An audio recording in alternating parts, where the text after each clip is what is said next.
The live TV, सच सबसे आगे। Israel फ़लस्तीन का युद्ध जो है वो आपके सामने है। किस तरह से 4 महीने पूरे हो चुके हैं, कोई भी ऐसा रास्ता नहीं दिख रहा है जिससे कि वहाँ पर युद्ध विराम पूरी तरह से हो सके। इजराइल की जो बदनीयती है वो बार बार खुल के सामने आती है। बच्चों को जिस तरह से इजराइल ने मारने का काम किया है, शहीद करने का काम किया है फ़लस्तीन में, गाज़ा में, वो सबके सामने है। दुनिया के लिए वो एक सामान्य सी बात हो गई है। लेकिन अब ग्राउंड इन्वेजन में जो रोज़ इजराइल के सैनिक मारे जा रहे हैं, वो इजराइल की सरकार के लिए एक बड़ा चिंता का विषय, परेशानी का सबब बन रहा है इजराइल में। क्योंकि जिनके परिवार के हैं वो सैनिक, वो हंगामा करे हुए हैं, और उस हंगामे की भेंट जो चढ़ने वाले व्यक्ति है वो है बेंजामिन नेतन्याहू। गाज़ा के जो लड़ाके हैं, उन्होंने एक और वीडियो अपना जारी किया है, और उस वीडियो में वो अपने ऑपरेशन को रिकॉर्ड करके दिखा रहे हैं कि कैसे उन्होंने इजराइल के डिफेंस फोर्स के सैनिकों को, जो बच्चों को मारने में लिप्त रहे हैं, उनको मारने का काम किया है। और इस वीडियो के बाद एक बार फिर से साफ होता जा रहा है कि इजराइल सिर्फ और सिर्फ आम नागरिकों को मार रहा है, ना कि हमास को या किसी को। ये वीडियो डाला है और इस वीडियो को लिखा हुआ है सोशल मीडिया पे कि गाज़ा के जो लड़ाके हैं, जो उन्होंने एक नया वीडियो जारी किया है कि कैसे वो इजराइल के सैनिकों को, जो बच्चों को मारने वाले हैं, आम नागरिकों की जान लेने वाले हैं, उनको मारने का काम कर रहे हैं।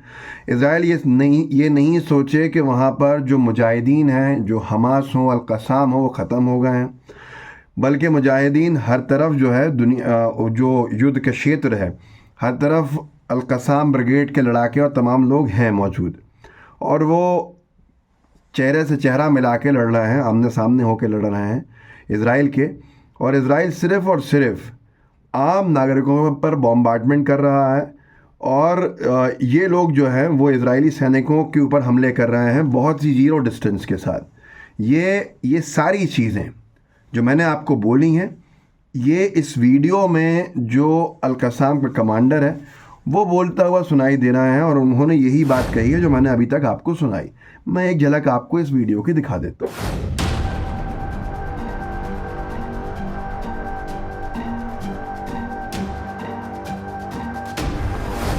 तो जो आपने सुना, ये उन्होंने अल-क़साम के ब्रिगेड के सोल्जर्स ने, लड़ाकों ने जारी किया है इस वीडियो को। इस वीडियो में साफ तौर पे एक मैसेज है कि कैसे वो लोग निरंतर इजरायली डिफेंस फोर्सेस से आमना सामना करके लड़ रहे हैं, और इजराइल सिर्फ़ और सिर्फ आम नागरिकों पर बॉम्बार्डमेंट कर रहा है।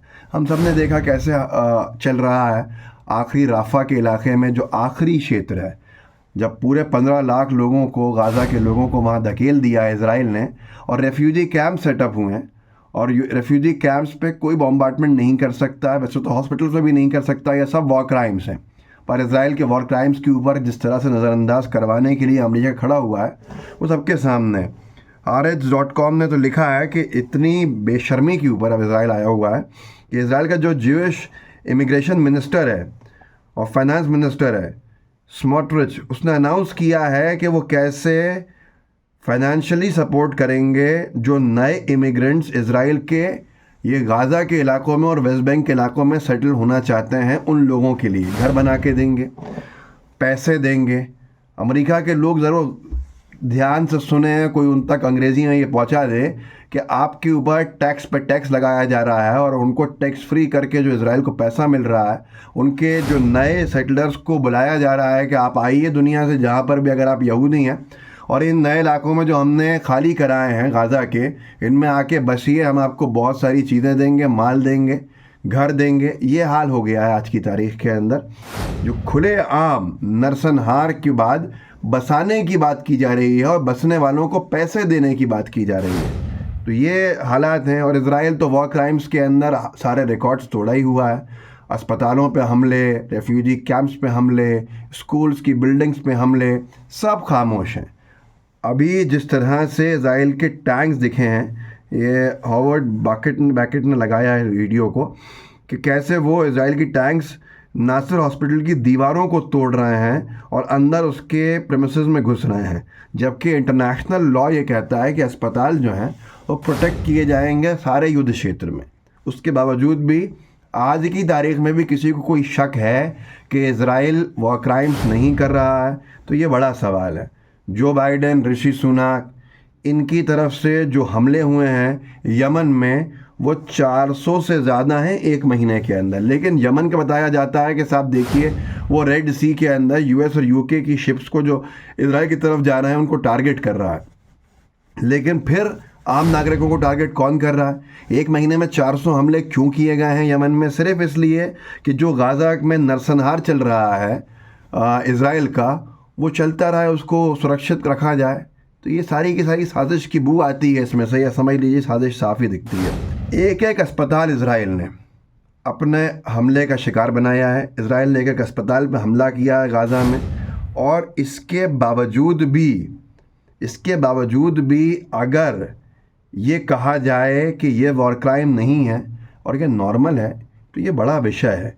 अगर ये नॉर्मल नहीं है तो फिर कौन सा क्राइम जो होगा वॉर क्राइम कहा जाएगा और वो नॉर्मल नहीं होगा? बड़ा विषय है। शायद पूरी सदी के अंदर इस तरह के वॉर क्राइम्स, इस तरह के इंटरनेशनल लॉज की धज्जियाँ कभी नहीं उड़ाई गई होंगी जो अभी उड़ाई गई हैं पिछले 4 महीने में। कितने बच्चे मारे गए हैं? 12,300 का लेटेस्ट आंकड़ा है कि जो बच्चों के ऑफिशियल रिकॉर्ड्स मौजूद हैं कि जो शहीद कर दिए गए फ़िलिस्तीनी बच्चे इजराइल की तरफ से हमलों के अंदर। इसके बाद साफ समझ में आता है कि टारगेट किया गया है आइडेंटिफाई करके बच्चों को। 12,300 बच्चे ऐसे ही नहीं मर सकते थे। और ये तो आंकड़ा वो है जिसके अंदर भी बहुत से बच्चे गायब हैं, जिनके पता नहीं कहाँ जाएगा ये नहीं मालूम है। लेकिन एक बहुत बड़ा एंगल जिस तरफ दुनिया देख ही नहीं रही है, जो छोटे छोटे बच्चे बच्चियां हैं जिनके माता पिता को मार डाला गया है, शहीद कर दिया गया है, वो बच्चे कौन से अनाथालय में जाएंगे, यतीम खाने में जाएंगे, ऑर्फनेज में जाएंगे, दुनिया के कहाँ ठोकरें खाएंगे, जिनके पूरे पूरे परिवार ख़त्म हो गए। और कितना बड़ा ह्यूमन ट्रैफिकिंग का नेटवर्क जो है वो इन्वॉल्व हो सकता है, एक्टिव हो सकता है। इस तरफ कोई ध्यान नहीं दे रहा है। ये बहुत बहुत गंभीर विषय है कि आज हमने हमारी इंसानियत जो है वो खो दी है। इंसानियत हमारे अंदर की मर गई है। इस वीडियो को आगे बढ़ाइएगा, लोगों को जागरूक ज़रूर कीजिएगा। व्हाट्सएप ग्रुप्स होंगे उनमें जितना शेयर कर सकते हैं कीजिए। हालात बड़े भयावह हैं और इन हालातों के ऊपर कोई चर्चा करने को तैयार नहीं है। तो जितना आगे भेज सकें व्हाट्सएप ग्रुप्स के अंदर, सोशल मीडिया प्लेटफॉर्म्स में ज़रूर पहुंचाइए ताकि हम लोगों को जागरूक कर सकें। जय हिंद, जय भारत। द लाइव टीवी, सच सबसे आगे।